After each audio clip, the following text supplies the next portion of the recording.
Ang mabuting balita ng Panginoon, ayon sa unang sulat sa mga taga-Korinto,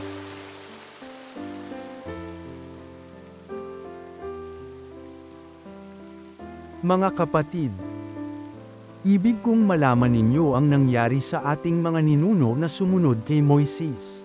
Silang lahat ay naliliman ng ulap sa kanilang paglalakbay, at tumawid sa dagat na pula. Sa gayon, nabinyagan silang lahat sa ulap at sa dagat bilang tagasunod ni Moises. Kumain silang lahat ng iisang pagkaing espiritual at uminom din ng iisang inuming espiritual, mula sa batong espiritual na sumubaybay sa kanila, at ang batong iyon ay si Kristo. Gayunman, hindi kinalugdan ng Diyos ang marami sa kanila, kaya't nagkalat sa ilang ang kanilang mga buto. Ang mga nangyaring ito'y babala sa atin upang huwag tayong magnasa ng mga masa sa mga bagay, gaya ng ginawa nila. Huwag din tayong magreklamo, tulad ng ilan sa kanila, kaya't nilipol sila ng anghel na mamumuksa.